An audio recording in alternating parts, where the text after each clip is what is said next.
All right, we're gonna get going here. So you guys get the pleasure today of having Jason teach you instead of me. So I don't know if that's good or bad. I guess you can decide after, but You do a course evaluation after? yeah, maybe we should. He's gonna sit in the back and be like, No, no.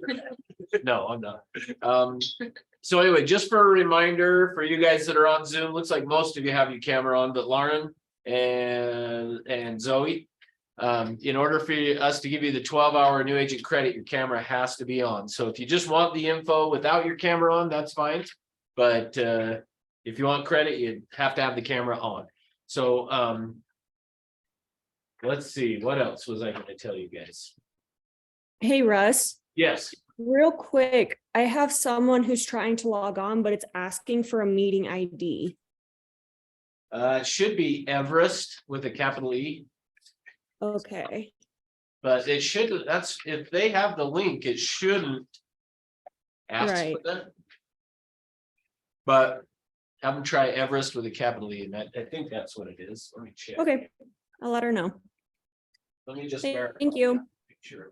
So the other thing for you guys on Zoom, if you'll also make sure to throw in your name in the chat box, and if you have not given license number, do that. But let me just verify still real quick here on the.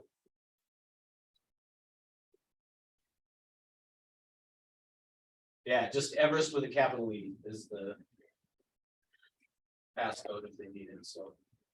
Okay, so yeah, just make sure you guys have on Zoom, thrown your name in the chat box and your license number if you haven't already given it to us before. And I think that's it, so. Okay. Also, just a reminder, Thursday's class will be at 10 as well, because we got the Tony Robbins stuff going on at noon, which Jen Morris is probably gonna be here like at 11:30 to start getting set up. Okay, we'll be done at 11:30. So It anyway, only takes so much forms. yeah, Right. so anyway, you guys are good to go. You're in good hands with Jason, and have some fun. Okay, awesome. Let me just make sure I can share this.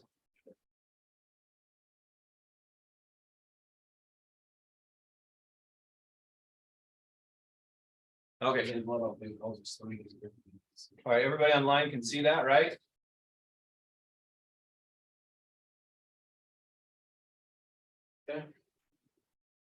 You good? You guys want my thought? Yeah. Okay, Have fun. Hi, here's. all right, so today we're gonna talk about the seller's packet. So real quick, how many in here have not taken a listing? Okay, one, about Utah, but not in Utah. Okay, well, that'll be good because these are the forms we use I know. for Utah. Okay, so we're gonna go through these. There's quite a few of them that I have on here, but I would say 80% of today's class we're gonna spend in the exclusive right to sell.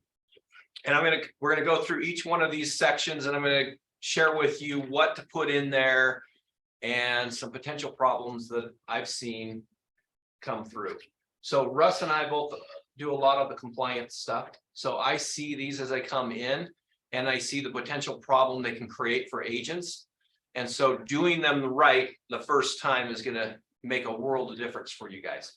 So if you have questions as we go through, let me know. But I'll try not to make it as boring as just forms will be, because that could be really boring. So we won't just read through it word for word, but I will point out some very important things to do. So how many of you guys know that there is a Century 21 specific exclusive right to sell, and then there's another one that's on the MLS that's different?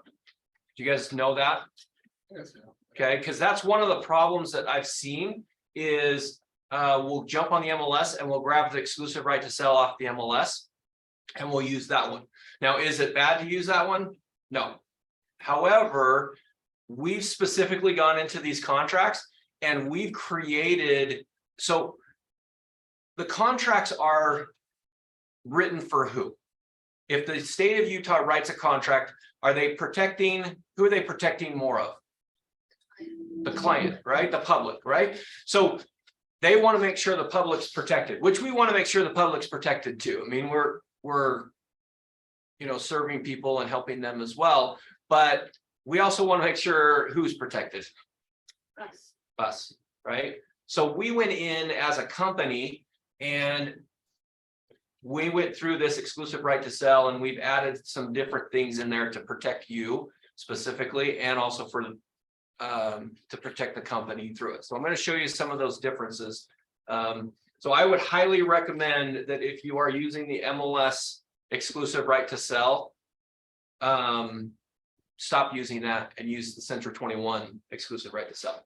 We update that when we fix it as we come. In fact, we just fixed it 2 weeks ago to add some new verbiage in there because of a lawsuit that's potentially coming in because of a misinterpretation of what the last one said. And the MLS is similar to that. Does that make sense? Okay, so I pulled up this, yeah. Just for those that don't know, Uh-huh. where do we find this? Yeah, so it's located in Dotloop. Okay, in Dotloop under templates. And then if you just search it, it defaults to your personal folder. So you have to go down to all Century 21 forms and then search it. And then you can actually save it in your personal Dotloop folder so that you can get to it quicker. But if you just search and it's on your personal folder, it won't come up. So that's where I would suggest you find this exclusive right to sell listing agreement. Okay, so specifically, we're going to talk about the listing side today. Let's just start going through it. Right here at the very start says this agreement entered on the effective date. So this is one of the biggest things that changes from the MLS is this effective date. So what's the difference between an effective date and the start of the contract?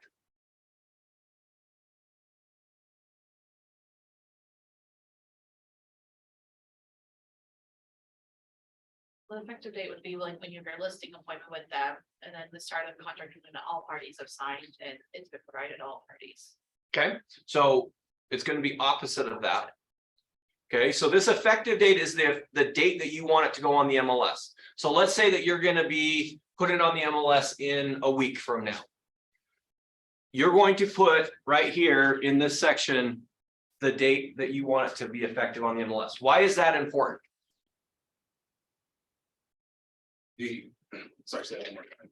So why is it important to have, if I'm not going to list my property until next week, okay, so today's Tuesday, I don't want it to be live until Monday. If I have an effective date of today, what's the problem that creates for me? If I put today's date on the very first number of effective. It adds to your days on market. Yeah, your days on market start today. The other problem is how soon do you have to have your listing on the MLS? When do you have to input it on the MLS? By 5 o'clock on Thursday. On Thursday? So what's special about? I don't know. I'm just making that up. You're making it up. All right. Does anybody know the rule of when you take a listing, when it has to be on the MLS? When do you have to be on the MLS? And if you don't get it on the MLS, you will get fined. Well, good thing we're talking about this. Hey, Chris. Okay. So you have to get on the MLS. Well, maybe Chris knows this. Chris, if you take a listing, how soon do you have to get it on the MLS? How soon do I have to? Yeah, you take a listing and you sign it. The effective date is today. Today. Okay. Right. Oh, okay. That's interesting. You've got to get it on the MLS within 24 hours of starting to market your property. Okay. If you're not marketing your property, you have 5 days to get it on the MLS. But the minute you put a sign in the yard or you put any marketing out there, it has to be on the MLS within 24 hours. Even like a Facebook post. So Yep, if you did even- like a coming soon, here's my cool video of my listing. Yep. Yeah. If you put it on the MLS, you have 24 hours to get that, put it on the MLS. So if you want to list it on Monday, does it have to put on, enter into effect the whatever Monday is? That first line be whatever Monday? Yes. Yeah, okay, so this would be Monday's date. So the fear of this is if I put Monday, does that mean that my contract's not valid and they could list with somebody else before Monday? That's the question. Now, on the MLS exclusive right to sell, that is accurate. Okay, they don't have an effective date, they have a start date. So on the MLS, their first date right here is the day that it needs to be on the MLS. If you sign that in 2 weeks on the MLS one, and then they went out and they're having lunch with their friend's like, oh, you should list with me, and they sign with their friend, you're out of luck. Where in our contract, and I'm going to show you where it says that a little bit later. In fact, you're going to see it down here, it's in the red, but it's going to talk about how that effective date. So that's really what it starts out with, is the effective date is the date you want it to be on the MLS. Now, if you want it to be on the MLS and or you sign this agreement, but then they decide they don't want it on the MLS, does anyone know what you would do then? You do with withdrawal. Or conditional withdrawal. Okay, so that would withdraw your listing totally. So you could either do an off-market status, which is now called active no-show, or you could sign a non-exclusive addendum, which basically says, I'm not putting on the MLS. Does that make sense? Aubrey, Kind of. So why wouldn't? you want to put it on the MLS? Yeah. So let's bring that to the group. What would be a scenario where you would not want to put your home on the MLS right away? It's not ready to go. It's not ready to go. They're still trying to get things fixed in the home before they market it. What are some other reasons? They have some extenuating circumstances and just want to push it back. Yeah. Okay, what if you were on the listing appointment and they say, well, we're not ready to list it for a couple weeks, let's just wait. Is that a good thing to wait for you, or should you get the contract signed? She is signed. Should get it signed, right? But what happens if you don't get it signed? Or work with somebody else. Or, Yes, you know, they will work with somebody else. Trust me, when you're working with a buyer or seller and you talk to them, they're super excited about it. Do you think they're going to talk to somebody else? They tell everyone. They tell everybody, oh yes, we're selling our home. In fact, I had an experience. I went out on a Friday and I didn't get the listing signed that day, and they were set. They were going to work with me. They literally went to dinner with a friend on Sunday night. And that friend obviously knows a real estate agent. And that friend convinced them to work with them. And Monday morning, when I had my appointment to get it signed, they canceled on me because they signed with somebody else. Right? Okay, so if they're not ready for it, we would want to change that. Make sense? Yeah, one more, would it be, I guess, if you have like someone they want to sell it to, like a family member or something like that, you don't have to put on MLS either, right? I guess. Or if they have like a buyer. Yeah, if you bring in a buyer and you're not going to put it on the MLS, that would be another reason you wouldn't put it on the MLS. But that has nothing to do with the effective date. The effective date is the date that you're going to start marketing your property. Why wouldn't a broker put it on MLS? I had a physical, I talked to a broker and he said he didn't want to put it on MLS yet. But he's having a huge marketing, yes. I mean, there's lots of reasons you wouldn't put it on the MLS, but I don't know what that Yeah, one it's- would be. it was weird, yeah. Yeah, I mean, when you come across not putting on the MLS, you'll know why. The question isn't, should I not put on the MLS? The question is, what's the right way not to put it on the MLS? Because the MLS is looking to fine us. So if you don't do what they're supposed to do, they're going to fine you. Okay. Make sense? Okay, so we're gonna move down this one. Just put in the date, effective date, and then the seller's name. Number 1, terms of the listing. You're gonna put the seller's name in the first period. Now, this is one that gets messed up, is this next date. Okay, this next date is talking about when the contract ends. Okay, so 5:00 PM on this date, the listing period, the exclusive right to sell lease agreement for here, the listing property, this is when it ends. It's not when it starts. So if you put today's date there, it means you took a 1-day listing. Okay, saw that at least 2 times last week in our office, a 1-day listing. So don't do that. I have a question, Mhm. because I noticed this just got updated, Yep. from the old one, there's no longer a year part in term 1. So do we just put, A year part? like, so there's no 20, like, there's no, Oh, yeah, it's not separated. yeah, so. Yeah, so you do the whole date. July, okay, July. What's this one Okay. updated? This was updated 2 weeks ago. Yeah, cause this is not the one that I got signed. a couple Yes. days ago. That's one I read Yeah. yesterday, I was like, this isn't right. Yeah, well, and that's the challenge. That's why we go through these, because we're gonna change. In fact, I'll show you what we changed on the one just 2 weeks ago that we have a potential lawsuit coming in because of. So we change contracts because of problems we see. So if a problem comes up and we're like, oh, we could have solved that by doing XYZ, we do that. So that's why it's important to use this contract and not use the MLS one, because the MLS one, let's see. The last time the MLS one was updated, revised 11/1/2019. Well, the one I pulled was just from Dotway on the C21 thing. Yeah, So is so this not on there yet? no, it's on there. So the one you pull, you probably have it in your personal folder. It says it's the C21 forms one. Like a template or? did you go- Yeah. Template. So I have to just see, because it should be updated, and then you probably have the right one. Maybe I did and I didn't notice. You just So we're, noticed like it. looking at it like this now. Yep, now you're looking at it. Well, that's the challenge with these forms is, we don't look at them until we have a problem with them. Yeah. Okay, let's go into the brokerage fee.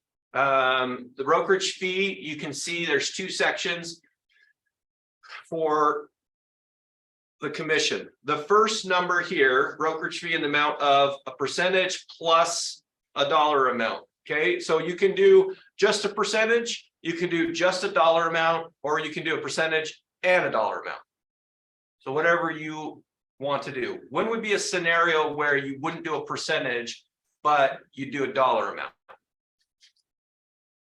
Flat fee.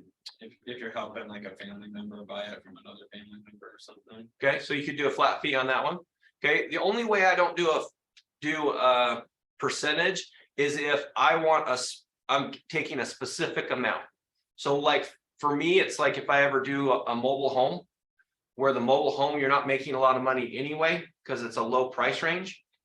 I actually will set my commission at a flat fee, which is typically the percentage just made into a number.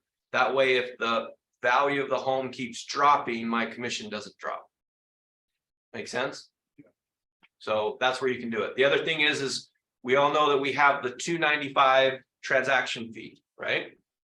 What does that transaction fee consist of? Does anyone know? Like, how do you explain that $295 transaction fee to your clients? Office expenses. Okay, office expenses. I said it goes to like the transaction coordinators that keep the. Wheels on the tracks to make sure we have all our paperwork all good and in compliance and. Okay. I like it. What else? Does anyone else know where that can go? But wouldn't necessarily include office fee or a 295 plus the GC fee? Good. So does this plus amount, do we regulate what it has to be? 295. No, Okay, I mean, So- minimum. well, minimum 295. Well, minimum, you don't have to charge that. We're gonna charge you as a company $295. So if you would like to pay for it, then don't charge it. If you don't, I kind of look at it this way. Would you ever consider, not ever, because there's circumstances you would, but normal circumstances, would you pay for your client's inspection? In normal circumstances, would you pay for it? No, okay, so you wouldn't pay for it. What about their appraisal? In normal circumstances, would you pay for their appraisal? Why is that? Cost of selling a house. It's part of selling the house, The right? restaurant paying tips. This is part of selling the house. That's how I explain what this $295 is, or whatever fee it is. It's the cost of doing the business. It's a hard cost. I look at it, I can even break it down into, So if you take a listing today, how much is it gonna cost you personally, whether it sells or it doesn't sell? What's it gonna cost you? About $1,000, like, right.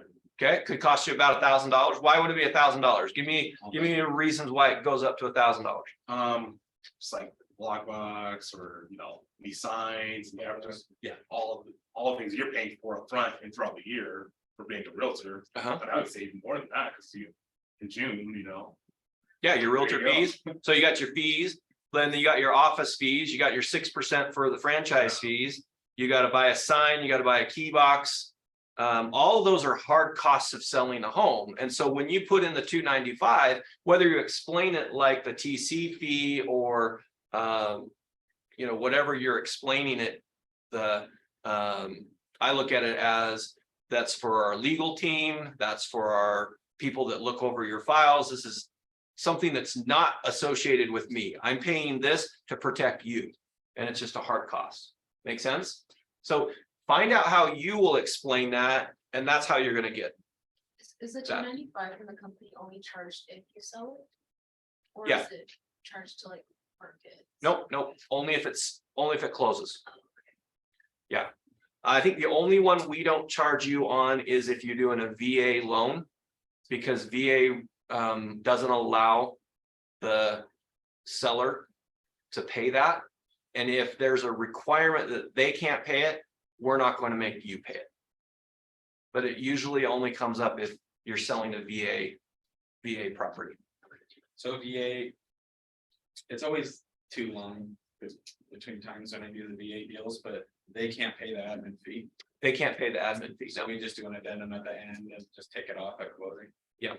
Okay, Wait, so the loan, if the buyer has a VA loan, that's when that, the buyer has a, no, if your seller is selling a home and there's a VA loan attached to it. So if they're selling their home and they're, and the buyer has a VA. well, if they both ways. So if you're representing the buyer for a VA loan, you're not gonna be able to charge that fee either.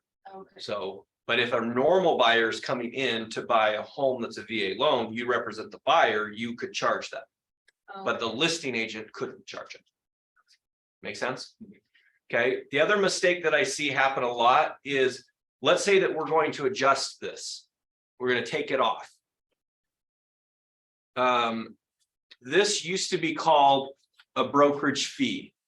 Okay, this section, we called it a brokerage fee or an admin fee. Right now, because of the way the law, there was some lawsuits that came up about charging excess fees. It's all commission. So you don't want to say the total commission is, or the brokerage fee is waived. Okay, the one I see in there is the brokerage fee is waived, which basically, if you take what it's actually saying, you just waived all of your commission. So you don't want, if you're keeping the percentage, but you're removing the 295, don't say the brokerage fee is waived. I usually say like 295 brokerage fee reduced to 0. That would work. Okay, but you don't want to say the brokerage fee is waived, because I've seen that multiple times. Has anyone tried to say you Fight said it? you do it for free? Pretty much, like, has anyone come back and I have not cheated? seen a listing or I haven't seen anybody come back and fight it, but I don't want to be the one that has to defend it if they do come back, because the reality is, if a seller came back and said you waived your brokerage fee, this is all brokerage fee, I'm not paying you, we would not have a leg to stand on, we would not be able to defend it. Okay, so I haven't seen it, but that doesn't mean that it could happen, and I hope it doesn't happen to you. So just don't say waive the brokerage fee. The way I like to say it is the total brokerage fee is, and then just reduce the 295 or reduce however amount you're gonna, if you're gonna reduce anything, just do it that way. Okay.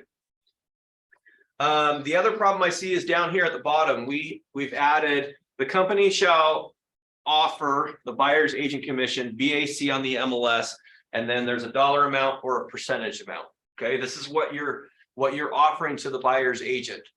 So this is going to sound really easy to not mess up, but I see it messed up a lot. Let's say I'm taking a 6% commission. and I write 3% here and 3% here. 3% on the buyer side and 3% on the seller side. What did I just do? Like two houses. Gave the buyer, What's that? just gave the buyer your commission. I just gave the buyer my commission.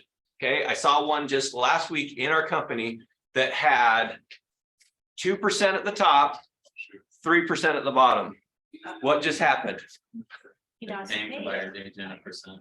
Yeah, who's bringing in the money to pay the buyer's agent? Because Seller's agent. that seller's agent. So now they do it for free, they're actually bringing in more commission. Okay, so as easy it is, we get in the habit of not reading contracts. And this first number is the total. And the second number is what you're offering as a VAC. Make sense? Okay. Now we have them initial that because part of the ethics is that we will disclose that the seller will know what we're offering to the buyer's agent compensation. Okay, so we have them initial it so that, because what was happening, and I don't think it would happen to anybody in here, but what was happening is they were taking let's say they took a 6% commission and they offered 1% by BAC and took 5% on the listing side. Now, can you do that? Yes. Yeah, there's nothing wrong with that. We're not regulating what you charge and what you give out on the compensation. But what they were doing is the seller thought they were giving more. And now we're giving it a chance. If you put 6% and 1% there, they still need to initial it. And there could be a good reason for it. Could be a very good reason for it. So there's not a right and a wrong. It's just make sure that they sign it. Okay, protection period. Who knows what a protection period is? Hey, Jason, I have Yeah. a question. Sure. So the 295, usually, brokerage fee, 295, but can you use that for staging? Or would that be tax, but would you guys take a 6% out of that amount as well? Because the 295, Yeah, it just goes straight through. yeah, the 295 will just go straight through, but if you added more to that, that 6% would come off of so what we do is we take the full commission amount that you're receiving, whatever that is. So that would be part of that, because Century 21 takes whatever you're getting, the full amount, Okay, but we're deducting the 295 from that, so you're not getting dinged on what the company pays you. So, but you can choose whatever number you put in there. It doesn't have to be 295. Right. So if I wanted to include my TC fee, that would be TC fee plus 295, that would be the acquisition box. Yeah, but I wouldn't separate it as TC fee. I just add that number up and put it in there. So So, in my mind, or our mind, we know what it is, but we're having a client pay for both. yeah, so instead of 295, you'd be like 695 for your fee. Yeah, that fee amount doesn't, or that section for your commission, it doesn't matter what number you put in there. I I mean, mean, put $1,000. you can put $1,000. Pocket some gas in there. or something. Yeah, just have a reason for why you're putting it there. I mean, if it comes down to it, and we'll talk about this in a second, but if it comes down to it where you are doing different things for different people, you need to be really, really careful with the way you do business, because if it deals with any of the protected classes, and I charge one client this, and I charge another client this, and I have a problem, and I don't have a way of justifying why I charge differently, you are going to be in trouble with that. Does it just come down to like, if you're sitting across a coffee table from somebody and they say, hey, I got somebody that'll do it for 2.5. So if you don't do it for 2.5, I'll go with them, whatever the example is. Yeah, Do if you still have the leeway to be able to still take a listing and Yeah. not run into problems, yeah, you're not gonna run into problems. What I'm saying is, if you're just picking and choosing. picking and choosing, and you're like, if you have a reason for what you're doing. And somebody came back and said, you did this because of one of these protected classes, and you go, no, that had nothing to do with it. This is why I did it, and you could explain it.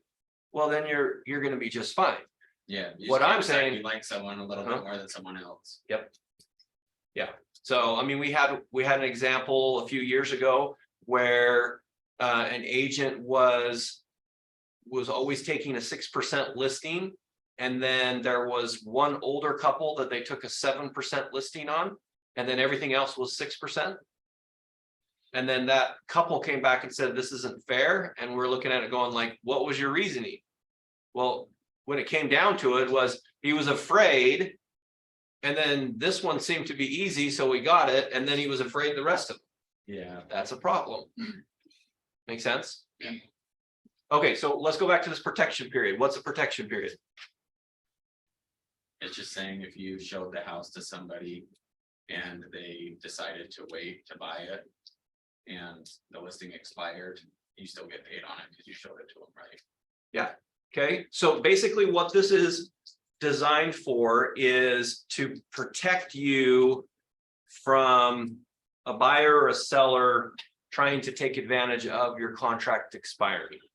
Okay, now there's a tendency to say, well, let's just put a long time in here. So the only way you're protected is if that buyer went and saw the home while you had it listed. Okay, it does not protect you if they went and saw it the day after the listing expired. If you showed them through the home or you had the listing while they're there, and then they come back within the whatever time frame this is and buy the home, then you can still be entitled to commission.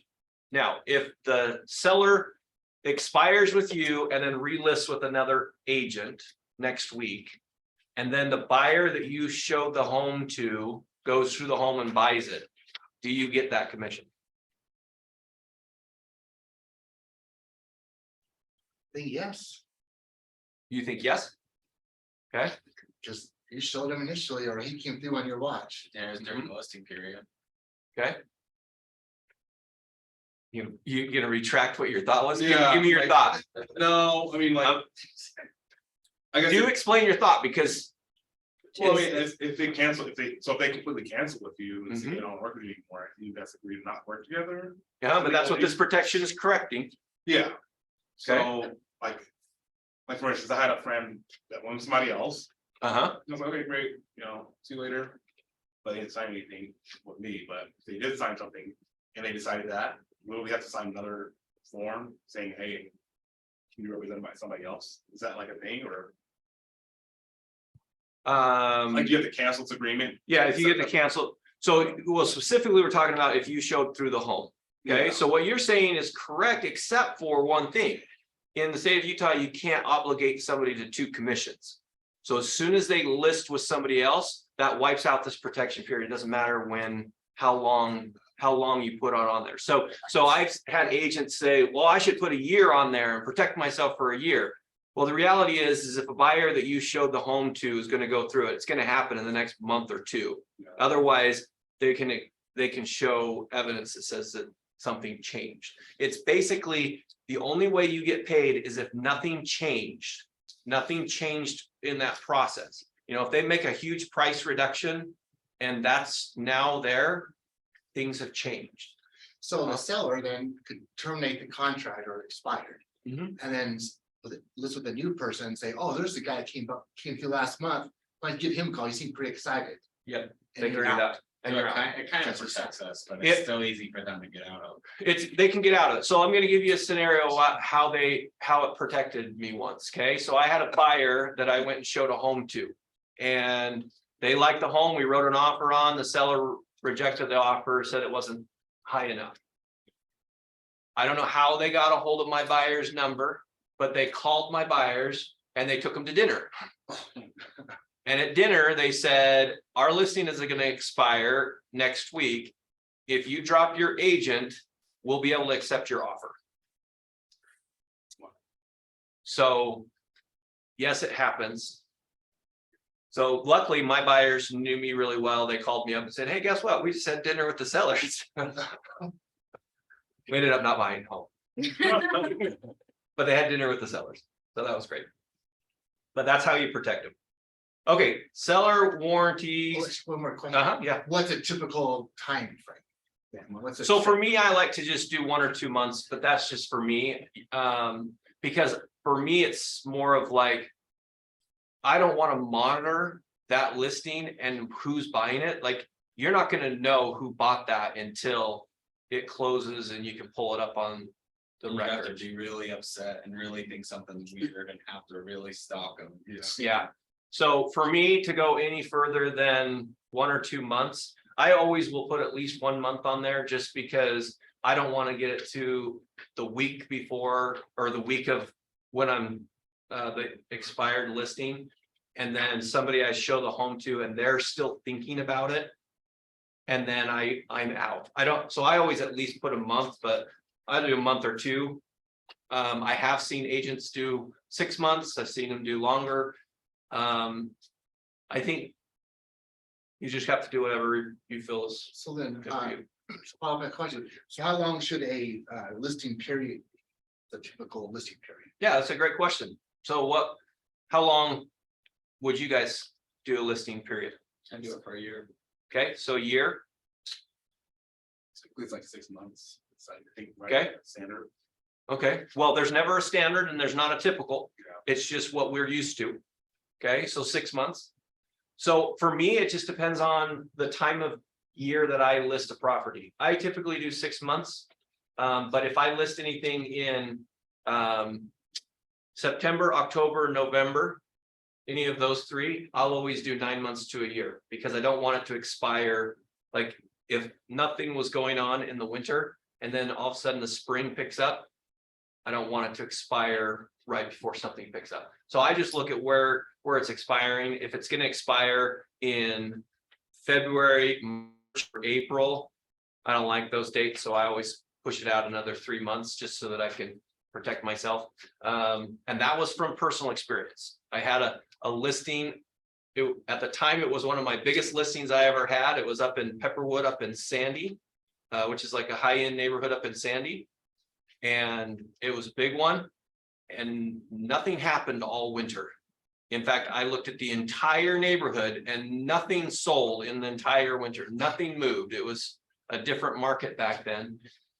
We got into the 1st of March and we started getting lots of showings.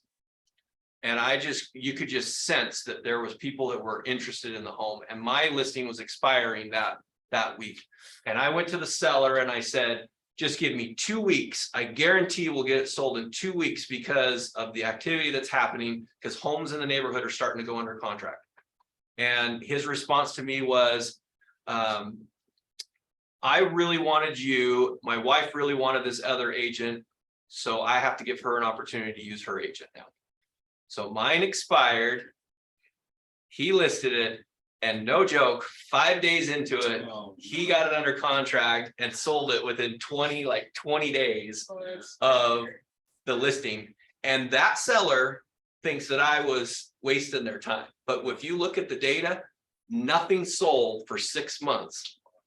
And then 2 weeks, 7 properties in that neighborhood in 2 weeks sold just that time. So ever since then, for me, nothing expires in February, March, or April. But you can do whatever you want. If it's a harder listing like land listing or something, or like a cabin that you're going to go through the winter, I would always do a year. Just so that you want to set yourself up so that you have the best opportunity to sell a property. Okay, seller's warranties. Okay, I'm going to read this red part here. The seller acknowledges they have entered into an exclusive right to sell agreement, ERS, with Century 21 Everest. And this agreement may have an effective date after the date the seller signed this agreement. In the event the effective date of the ERS is later than the date the ERS was signed, then the seller agrees they will not enter into another ERS agreement with any other brokerage. If the seller does not enter another agreement or does enter into another agreement, this ERS shall govern. That's new. Okay, so this is what this effective date at the very top that we were talking about. This is why this date doesn't have to be the day that we signed today. It can be when you're ready to put it on the MLS. That's what we're putting in there, because basically what it's saying is my contract is valid, but I'm not going to effectively market and do anything for your property until that date. Make sense? Is there any place that shows that this was signed on a specific date? Yeah, at the very bottom, they'll date it. Okay, so and then if you look at the MLS exclusive right to sell, the date they sign is the effective date.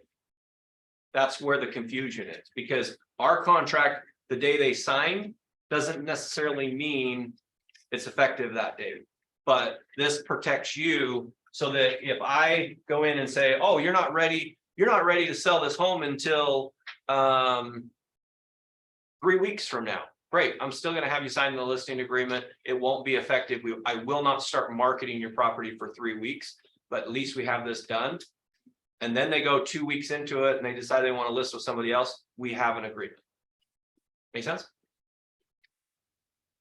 Okay, we're gonna go through the warranties, agency relationships. Let's just talk about that real quick. Duties of seller's agent and duties of a limited agent. So the biggest thing here is we have specific things as agents we have to do as well. And if we don't fulfill those, then we could be in breach of this contract. We sometimes look at the exclusive right to sell as, well, the seller is not fulfilling their agreement, so they're in breach and they want to cancel the contract. Well, if we're not doing these things, especially right here on this bottom section where it says our fiduciary duties include loyalty, obedience, full disclosure, confidentiality, reasonable care, any other duties required by law. If we're not doing those, then we could be in breach of the contract as well. And then if you're in breach, they just have the right to cancel if they want. They have, yeah, the same remedies as we would with the with them is we could go after that. They could go after us for that. So just make sure you're doing that. Duties of limited agents. So what's a limited agent? Represent both sides, buyer and seller. Okay, who represents both sides? Buyer, I'm sorry, the brokerage. or Yeah, the- The brokerage. Okay, so if you list a property, or if you have a buyer and you have the listing and you're in the same brokerage, but you're different agents, we'd still be limited. If you represent both buyer and seller, you're limited as well. And there has to be, It wasn't the brokerage limited, but the other, the brokerage is limited if two separate agents, but if the one agent is representing both, then the agent is as well. So broker's always limited. If there's a transaction with the buyer and seller in the company, yes, they're always limited. Yeah. So you have to get the disclosure signed if you do that. Okay, any questions on limited agency? Okay, expiration, this is different than the MLS one. It basically says that the expiration date of this contract will automatically extend to the closing date if the property is under contract. When property is impending under contract, seller instructs seller's agent to not present any more offers. Okay, so the normal part of our code of ethics is that anytime we get an offer, we have to present it to our client. So even if we're under contract, we have to present it to our client. This contract gives us permission to not do that. Okay. Why would you not want to show them another offer? so they don't pull out of the current one. So they don't pull out of the current one, or they don't try to entertain the idea of pulling out the current one because they can't. Yeah. Right? That's where the problem comes in.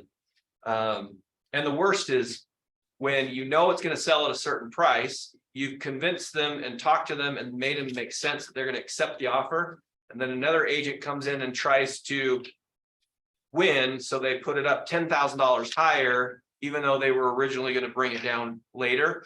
Now your client thinks they left money on the table, and who are they mad at? So what Okay. if a buyer's agent wants to send you an offer when they know it's under contract? Do you tell them this, like, you can send it, but we're not going to show it to them, Yeah, or? yeah, you can say the seller's instructed us not to Mhm. present any more offers to them at this time, but I'll hold on to it. Okay. So the seller, see right here at the end, the seller instructs seller's agent not to present any. So basically they're signing that they're instructing us not to do that. Which is what we need, written authorization to not present any offers. Okay, professional advice. Whenever I'm presenting the list, the exclusive right to sell, I actually will have them read this section, or I'll read this to them. Anything in bold, I have them read just so I have it, but seller is advised not to rely on the company or any agents of the company for determining regarding the physical or legal condition of this property. Okay, the challenge agents have is we try to be professionals in areas that we shouldn't be professional in. We go in and we're an inspector and we give inspection advice. We shouldn't give inspection advice. Can you suggest that they do certain types of inspections? Yeah, I would suggest you do this. Now, I wouldn't suggest not doing. I wouldn't Inspections. worry about that. Yeah, I wouldn't worry about that one. I wouldn't do that or wouldn't do this kind of a thing. The way that I present it is I always say, I would always start with a normal inspection to see, and then let that inspection determine whether you want to do other inspections. Because I don't know whether or not we should do a mold inspection. I don't know whether we should do this. Let's just do a normal inspection. And then if it warrants doing more, then we can do all kinds of inspections. So, say you walk into someone's home and you're like doing just a walkthrough, and then they're like, we recommend we fix the, I don't know. Say they have like I don't know, just some damage that they need to repair. Mhm. And they say, do you recommend we fix it, or we just list it as is? What would you say? Okay, so you're talking about as the listing agent, right? Okay, so for me, giving them suggestions on what to do to get their home ready to list isn't necessarily putting you in the same category as, giving them advice on anything, okay? If they're saying, should I do this or should I not do that? That's different than if you're doing inspections and the buyer's asking you, should I fix this or not? Right? So in that particular case, if you feel like it's necessary for the sale of the home, then you can definitely suggest that. The way that I always present it is, unless it's something that I see as like, this is going to deter people from buying your house, like this is a huge problem, then I will usually just say, look, we sell the home as is. A buyer can ask for us to do anything, if the repairs. And I always say, if there's a problem in the house that creates more question by you not fixing it, then I'd suggest you fix it. Like they'll look at a wall that's got stains from a leak, and they say, oh, well, that leaked 20 years ago. I just haven't had a chance to paint it. Well, I'd suggest you paint it, because the first thing a buyer is going to go, there must be a leak in the roof. There's a problem. So you want to make sure that you do something like that. Make sense? But I never have them fix certain things. I have one client who the windows were really bad, and we knew it wouldn't go FHA because there was some broken windows. And they said, should we replace the windows? And I just said, I would suggest we put it on the market and see what the buyers say, because they may or may not want the windows fixed anyways. And come to find out, the guy that bought the home owned a window company. He did not care one bit about the windows. So we could have spent the money and lost that money for the seller, when in reality, the buyer came in and said, oh, I'll just put new windows in. It's not a big deal. Okay, this another bold point right here on the professional advice. The company and the agent strongly recommend the seller obtain such independent advice. If the seller fails to do so, the seller is acting contrary to the advice of the company. Okay, so don't actively tell them not to go get professional advice. The ones that I see us messing up the most is like tax advice. Like, how many of us know that, as a homeowner, you can get $250,000 for one, or $500,000, so you don't have to pay taxes on it. Okay. Every person is different. I would never just tell them that, yes, that's, this is normal for everybody. Is it? Just tell them to talk to their tax guy. Talk to their tax guy. Even if you know it. Yeah. Even if you know it. Yeah. I just wouldn't go outside of your realm of expertise. So there was a lawsuit in our California office. It's a very interesting one, but the agent lost. So they were showing the home to a buyer, and there was a weird smell. And as they were walking into the home, and the client asked the the agent, what's that smell? And he said, oh, it smells like the sea. It's just blowing from the ocean. It smells like the sea. And they move in, find out the main sewer line had broken in the front yard, and it was a sewage smell, not the sea. That client sued the agent, and the agent lost for giving them advice against what it was. And all he said was, that smells like the sea. So So what would have been the proper way Yeah. to? Still say take care of it? the proper way would be, I'm not really sure what it is. If it's something that's concerning to you, we probably should get it checked out. And you don't, and it's okay to recommend companies and stuff. Yeah, you can recommend company. I would be very cautious with recommending just one. Like I usually give them a couple different companies to check out, but if it's not somebody you've used and says, hey, I reached out to some company or some people that I know, this is a number they gave me. I don't know if they're great or not, but here's a number we can start with. That's how I would do it if you only have one. In that same avenue, can you say, this is someone our company recommends, but you are free to choose anyone you want and not have to give them 2 or 3? Yep. And I think in California, they want you to come.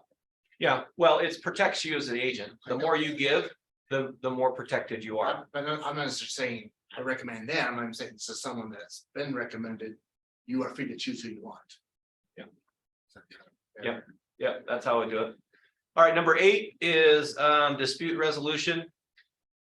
So if there's a dispute that arises, this is one that we've had to add in here in the red. In addition, seller agrees to hold the company harmless for any theft or damage to the property resulting from any showings or inspections completed on behalf of the potential buyer. Okay, so how many of you knew that if you showed a buyer a home and something happens, like your buyer does something while you let them in the home, who's responsible for that? I would think the buyer's agent. Buyer's agent, right? Okay, so you want to make sure you don't take shady people into homes. But 2, if you're representing the listing agent and something happens while the showing's there and you can't prove it, that it was a specific agent. Okay, so we had a situation a couple of years ago where the seller calls up mad at us, says, hey, one of the people that was showing my home today kicked my dog and my dog had to be put down today. Well, we went back to the showing and we had 7 showings that day. And every agent that we talked to said nothing happened. The dog was laying in the corner. They didn't even come acknowledge us. Like everyone had the same story. Well, it was kicked. Somebody, What? Sorry. regardless of it, they wanted damages. And they were coming after the listing company, us as a listing company. This is why this is added in there. Make sense? Okay. Attorney fees. Any questions on that? Basically, So to back up, so in the red, and then we are not then responsible for the dog. yeah, we weren't responsible for the I dog. mean, not because of that though. No, I think the agent, helped with some of the costs to put the dog down, but the reality is it was way too fishy of a, like, I can't go back to 7 buyers and, I mean, unless there's some evidence or a video or something that's there, you can't do it. So it really does come back on the listing agent, and as long as you're protected through it, then you won't see a lawsuit from it. Well, can't say you won't see a lawsuit. You could see a lawsuit for anything, but we're trying to eliminate as much as possible. Okay, number 10, advertising. Biggest one I see here is the square footage.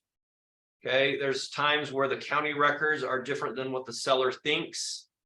I always suggest to my seller, unless you have something that's certified, like an appraisal, building plans, then the county records are what we have, unless you're going to check this other box and say seller's measurements.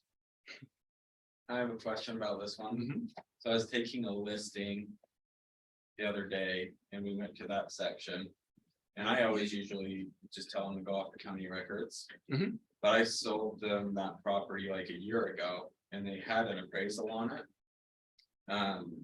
But we're trying to sell a house for more than what the appraisal says. So I told them to still use the county records. Is there anything wrong with that? Well, you just disclose wherever they're getting it from. Yeah. So if you're disclosing the county records or the appraisal, whatever one's in the best interest of the client, if it's an appraisal, it's an official appraisal, you could use the higher amount. Yeah, but if they're the same amount, Oh, the same. it's just an empty lot, so I just went off the acreage it says. Yeah, so I would have done the county records So it because doesn't then a matter. buyer can verify it really easy. If you're saying I did it off an appraisal, if And I the saw single that, appraisal. if I saw that in my seller's disclosures, I would want to see that appraisal. Okay, Okay, this is where, this whole section is where they give you permission to market their home, have keys to their home, call them about their home. This one's right here is really good, communicate with the seller for purposes of soliciting real estate related goods and services during and after the term of the listing agent. Okay, so in the MLS one, how long can you contact your client without getting in violation of the do not call? If they're on the do not call list, how long can you contact them before you're in violation if you are using the MLS form? Does anyone know that? You have 6 months. And then you have to stop contacting them.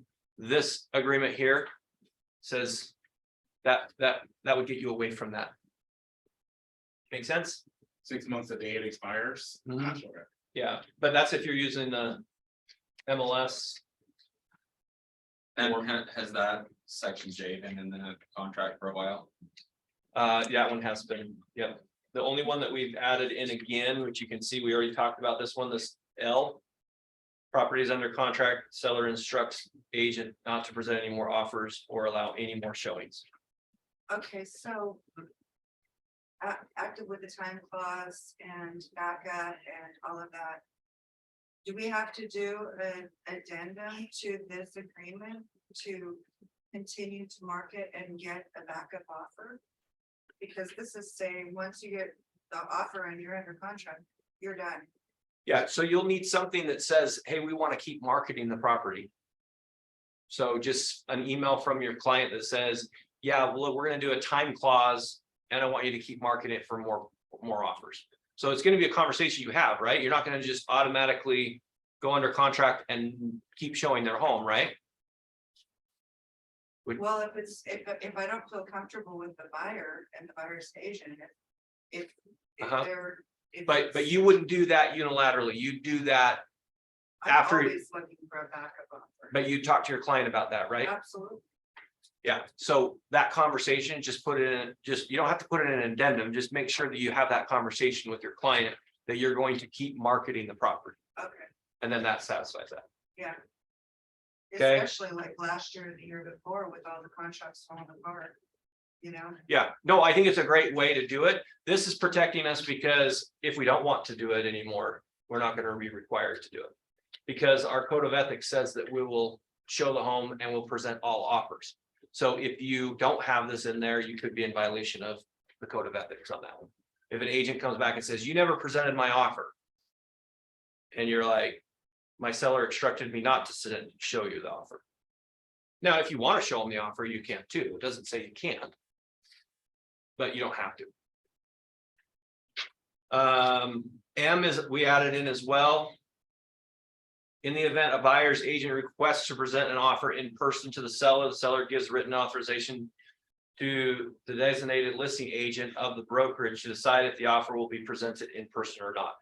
This one is a little less common than it used to be. It used to be really common that buyer's agents would call up and want to present their offer directly to the seller. They felt like they had a better opportunity to get theirs accepted. So we put this in there so you can determine whether that makes sense or not to you. Okay, 11, personal property, that they'll safeguard their personal property. Attachments, what would be attachments to the listing agreement?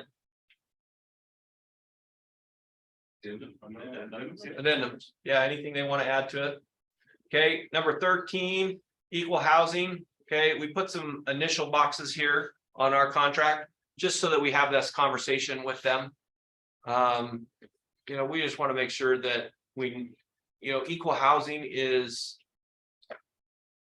a really sensitive and very hard one to defend if we are in violation of this. So you just want to make sure that your client understands you've had that conversation. What if they ask you what the laws are? Like what they actually are? Yeah, Well, then you should know what the fair housing laws are. I'm just saying, like, you're allowed to explain that. Yeah, you can explain it. Well, and that you should explain, you know, I mean, it's basically, the way that I explain it is, you know, money's green for everybody, so. If the money's here and it makes sense for you, then we shouldn't worry about who the person is on the buying side. So those are initial boxes then? Yeah, initial boxes. From the seller. Mhm. Let's see, last one on this contract, foreign investment of real estate property tax. Does anybody know what FIRPTA is? This foreign investment? Yeah. Okay, what is it? Just real quick, explain what FIRPTA is.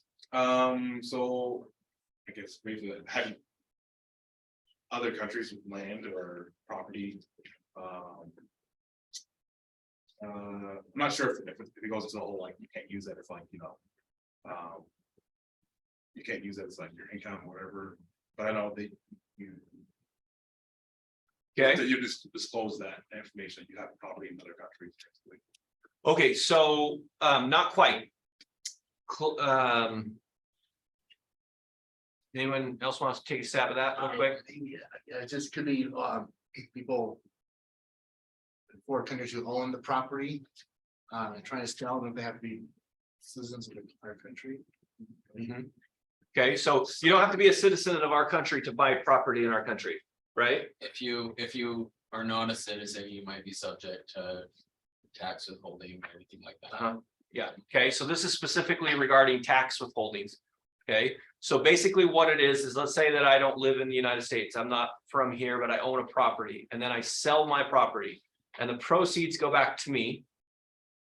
And then I move back to my other country. How is the government going to get their taxes from that person? Do you think the government's just gonna say, whoops, guess they left the country? How are they gonna collect their money? They hold it. They hold 10%. And then they take the tax out of that. Okay, so but let's say that I didn't do this. I checked that I'm not a foreign person, but I'm really a foreign person. I'm really a foreign person. I didn't check that. I sold the property. I left. I took my money with me, and now the money's gone into my other country. What is the government, US government, going to do? You can come up to the brokerage or the agent. Okay, so it wouldn't be the brokerage and agent, but who are they gonna? Do you think that they're ever gonna say, yeah, I just lost that money? No, they're not, right? They're gonna go for it. Yeah. So who's getting stuck with it? Client, or the person buying. The person who's buying the home gets stuck with the tax lien. So they don't get the money. The government comes in and it puts a lien on the property, which means who gets to pay the taxes of it? The incoming buyer gets to pay it. You see where That's why they have to put it on the seller's disclosures too. you see the problem? Because if they put yes here, then the title company is going to withhold that money. Which is another thing. If you're representing somebody who is a foreign person. And they're expecting to get a big check back.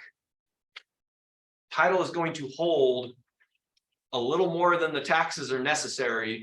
And they're going to hold that in an escrow account until those are paid, then they'll pay the seller. So there could be a big chunk of money that's not coming back to your client because they have to hold it for it. Okay, but as a buyer, you want to make sure you're checking this to make sure they're not You know, you don't need to assume that they are or they're not. You just have to know that as long as they are, they're holding the money. And if they're not, then you can be protected. Make sense? Yeah. Any question on the foreign thing?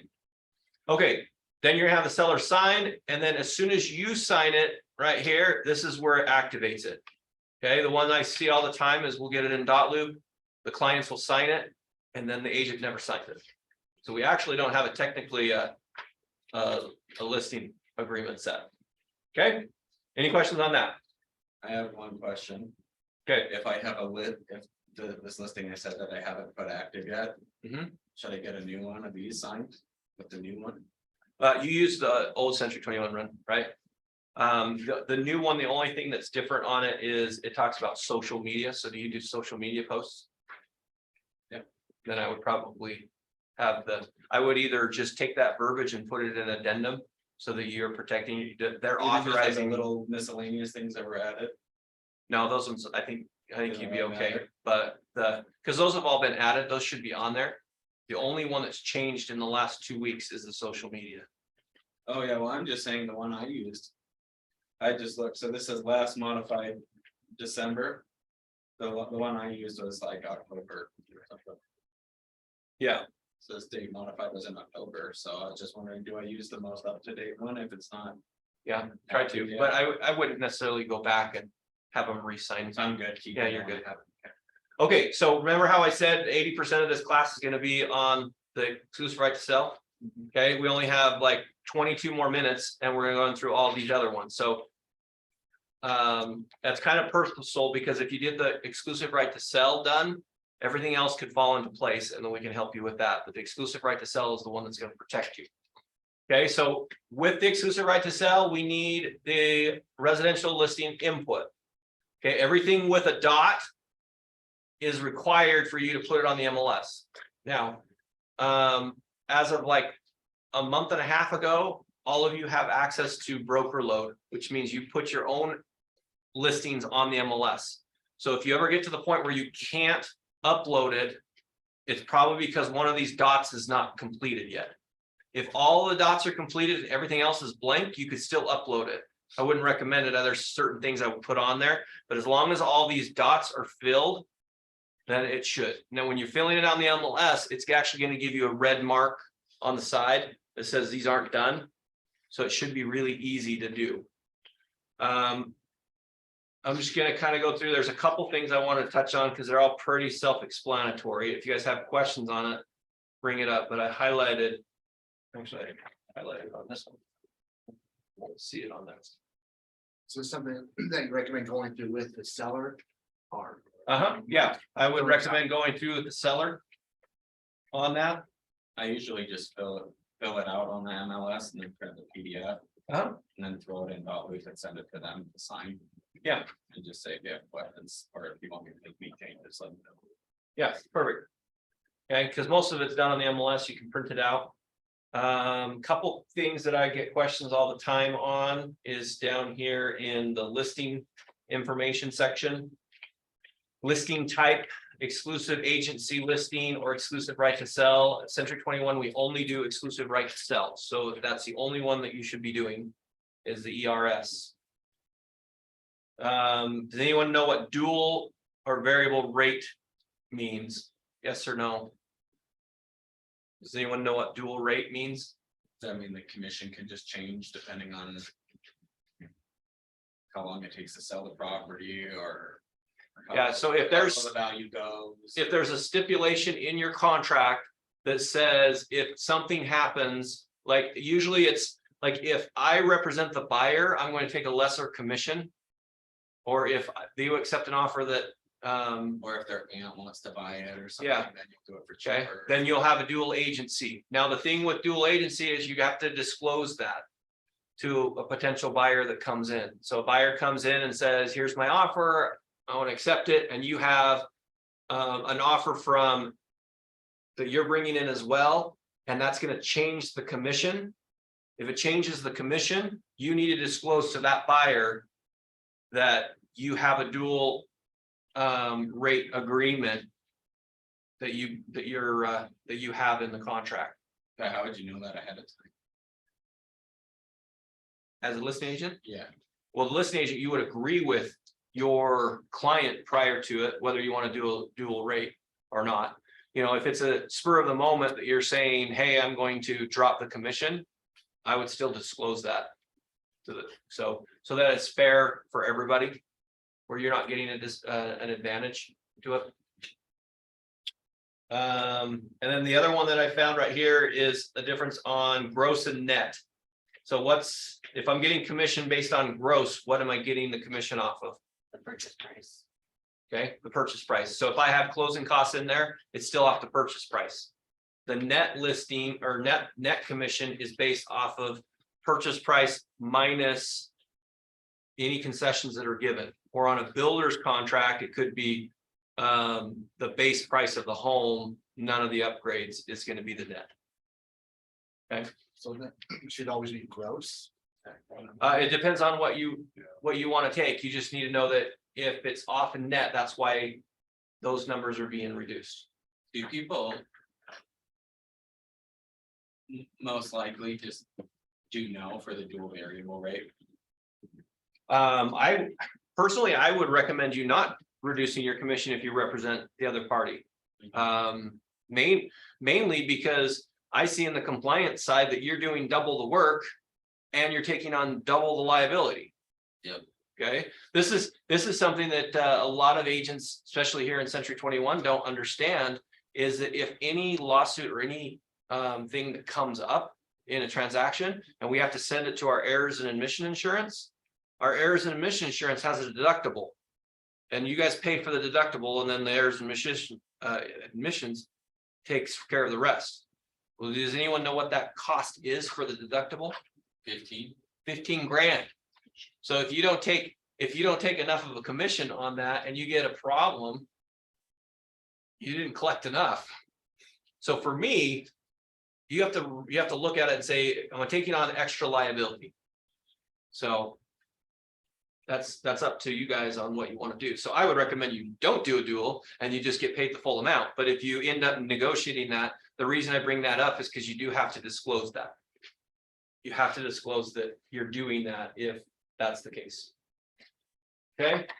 Other than that, I find that it's pretty self-explanatory. You're checking the boxes of what's included, what's not included, what the house has. And they're initialing every page and they're signing it. Okay, any questions on the MLS input? You said that if we can get fined or we get in trouble if we don't fill it out correctly and upload it correctly, right? Well, no, if you don't fill it out correctly and you don't get those dots in there, Yeah. then it won't let you upload it. So if you're seeing that you can't upload it, like something's wrong, Yeah. there's something wrong with Okay. there. Yeah, I mean, obviously, if you make an error on purpose, you can get fined for that. But you know, if I put 4 bedrooms and it was really 3 bedrooms, and then somebody comes back and says, hey, you messed that up, and I can go back into MLS and I could change that, then yeah, that's the one thing that we have to be aware of as agents is just because it's on the MLS doesn't mean that you got to take that as the truth. You still have to verify it. Okay, seller's property conditions. Okay, this is a legally binding document. If not understood, consult an attorney. Are you an attorney? No. Okay, so there's some questions about it. Let them consult an attorney about it. Okay, now here's the thing that we get mixed up a lot. Seller's agent complete this section only. What section is that? Just those. Selling the property under. That's it. Those 3 lines. Okay. Everything else needs to be filled out by your seller. Now, what happens if your seller has never lived in the property and they don't know anything about the property? They still need to fill it out. Why would they still need to fill it out? Because there might be areas where it says, are you aware of, if you're not aware, you say, Okay, it's because of this line right here. Seller is obligated under the law and under Rep C to do this. Okay. So regardless of occupancy, to disclose to the buyers defects of the property. This came about because we were getting investors that were like, I never lived in the property. I'm not giving you seller's disclosures. And you're looking at it going, You remodeled the entire home. You probably know more about the home than the seller did. Because you've seen every section of the home and they were trying to get away from it. Because they didn't want to disclose. I always tell my sellers in this, I said, if you're going to be sued in a transaction, it's going to be because of the seller's disclosures. So if you have any question whether you should disclose, you should disclose. Better be safe. Better be safe. And if your client comes to you and says, hey, I was wondering, do you think I should disclose this? I would just say, if you feel like you should disclose this, you should disclose it. I would never say, don't disclose it. Because now you're getting yourself into it. Okay, I had an agent in our office last month call up and say, my client is a heavy drinker and can't fill these out. Should I fill them out for him and he'll sign it? What was my answer? No. Do not, for under any circumstances whatsoever, fill out any portion of this for your client. Let them fill it out. Okay, we made it really easy. All these white boxes here should have something in it. Okay, you should be answering these. So if you get it back and there's a whole bunch of missing ones, then you might want to have them redo it. Now, if you get it and you're the buyer and you receive that, what would you do? Would I make them redo it? If you're the buyer, I'm the buyer and I received seller's disclosures that I'm going down. I'm like, well, I didn't fill this out. I didn't fill this out. I think I wanted to. you're more protected if it's not. Well, if you're not, you're the one liable. I guess you're the one liable because you don't see if they didn't disclose anything to you, so. Yeah, they didn't disclose anything to me. Yeah. Okay, but would I still have them sign this? It's empty. But I still have my buyer sign it. Like 17 pages, still scrolling. That's a lot. It went from 7 pages to 16 pages. So they can go, if things don't apply, they can skip those entire sections as long as they sign on the bottom, Who? the seller. Oh, the seller should fill them all out. They put themselves in liability if they don't. But I'm just saying, what if they didn't? I personally wouldn't have my. Then buyer they're sign not that. They could be held liable. Something comes up later. Cause then, yeah, well, if your buyer signs that, and they're just kind of accepting like whatever. You know, they see when they go to the property, I guess, right?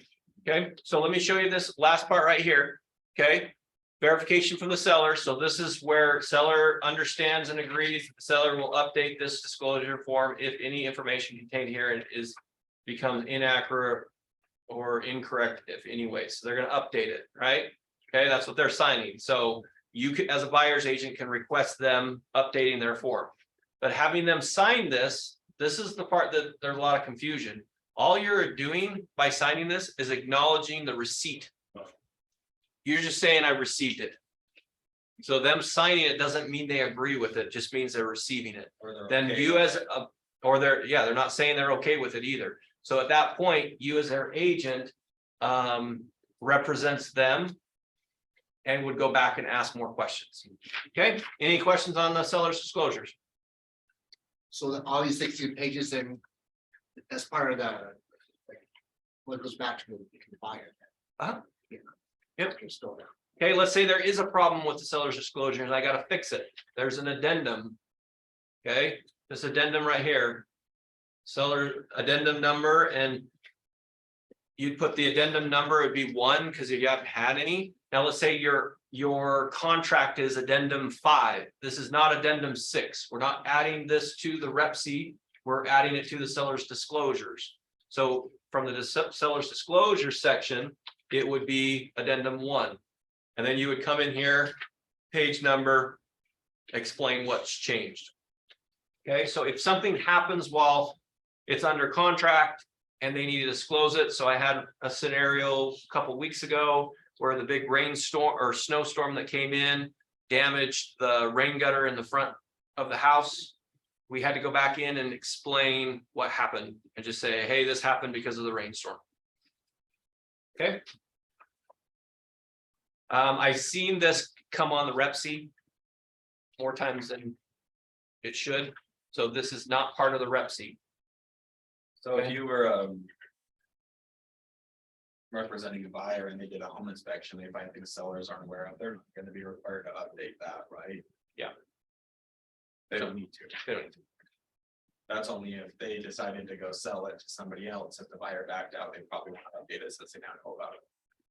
They'd update it. Yeah, I mean, they could, if they're switching buyers on it. And there's a lot of updates, I'd probably just have them redo the seller's disclosures to make sure they're part of it, but. Yeah, this is more of like, something's happening, they want to explain it, or they want a bit more detail, so there's a check mark in there. We had one that said, do you have water, standing water?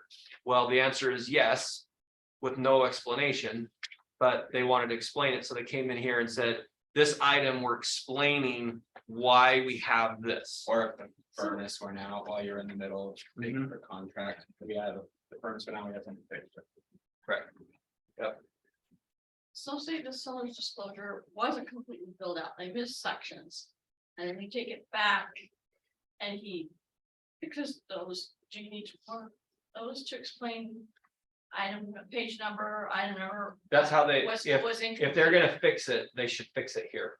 They should Instead of not go just back. doing another one. Well, I mean, if they do another one and you re-sign a new one, that's fine too, but, Okay, but let's say you're fixing. yeah, it. so we had an agent last week. It was last month, it was this, guy that drinks a lot. Sounds like a fun client. He did an explanation and it was a page and a half of just writing it all out. And that was the no, just so you know, because the agent was writing it out. Any buyer is fun. No, I think he's still going. You can't discriminate against that. That's to protect us. That's a mental illness now, classified as. Yeah. So be careful with that one. Yeah. Okay, we only have 3 more documents to go through. Okay, wire fraud. Okay, what's wire fraud? Getting frauded by somebody, say, hey, send us money, and then they're not Central 21 or the. Okay, so where do you see this happening? For down payments and. Closer to close. So date. right as closing comes, they're wiring their money to a fraudulent account, and if we wire money, can we get that back? No. Not very likely, okay? They have to like stop it like within the first 5 minutes, and usually they can't, right? I haven't seen it as much because we're really cracking down on it, but this is a big scam that has been going out. And basically what happens is they can steal your email, all of your information, and that email comes from you. And it says, hey, here's the wiring instructions for your down payment, wire it here. Okay, so this is just a disclosure. I would have every one of your clients sign this and just go through it and just say, hey, don't do this. We had one in our company. This is probably middle of last year. They signed this form. They were an attorney. And they still sent $50,000 to the wrong person. So it happens. So just make sure, like, you know, as an agent, never send wire instructions. Because that, as soon as if I forward any email, now I'm part of that problem. Okay, if me as an agent, I forward a fraudulent email to my client and they act on that, I am part of that problem. So I never have any of the title company should not send it to you anyway. And if they happen to send it to you, I would not forward that email on. Any questions on wire fraud? Okay, happens a lot. Okay, affiliate business agreement. Okay, does anyone know what this means? You probably do because you said you worked in California. I'm trying to remember. Were you a licensed agent in California? Okay, so this stems from California and this is why we get it. But it's now effective in Utah as well. It used to not be effective, but do you remember why? So basically it's saying here, affiliate business agreement disclosure statement. Okay, there is 2 companies that Century 21 leadership have financial benefit to owning, okay? So Inspiro Financial and North Star Title are both companies that have ownership in Century 21. Okay, so what it's saying is we have to disclose that there is ownership in these. We're not saying you have to use these people. Okay, so in California, anytime you have an affiliation with somebody, you have to disclose to your client that there is an affiliation, whether you use them or not. So in this case, we have two of them that our company is dealing with. So you have to acknowledge that Inspiro and North Star are part of the company, regardless of whether you use them or not. Is it just so they can't come back and say, hey, you recommended I used Inspiro and they charged me more than someone else would? Or that You you use have, that because you're making money off of them. you have a financial benefit to it. So you don't have to use the two companies, but regardless of whether you use them or not, you have to get the disclosure. Make sense? Okay. I think this is the last one, lead-based paint. Okay, when do you have to do the lead-based paint? With the offer. With the offer, and what determines whether or not lead-based paint is necessary? House is built 1978 or before. Okay, prior to 1978. Okay, so we have to disclose it. And as a seller, so we're talking about the seller's package. If your home was built before 1978 and you need to get this done, you actually need to get this done before you get an offer submitted in. So you're gonna go through and you're to disclose. You have to attach Actually, it. text the MLS. Yeah, so you put it in your MLS.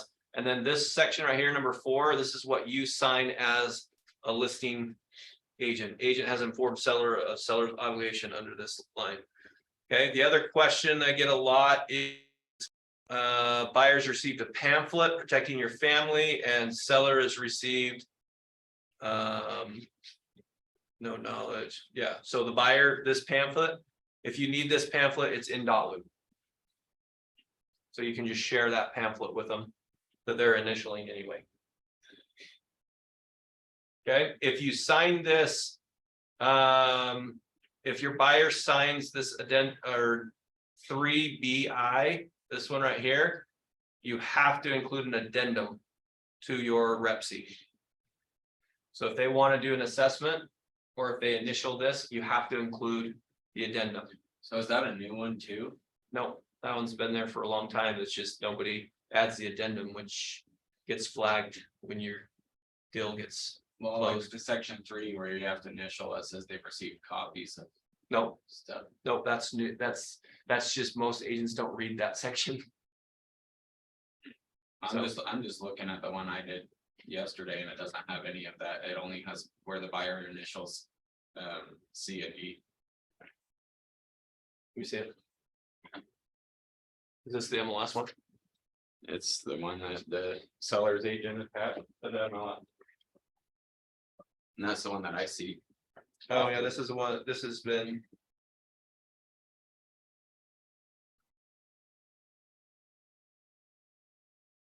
No, it's right here. Sellers attached the EPA pamphlet. They just don't make, they just took the initial out of it.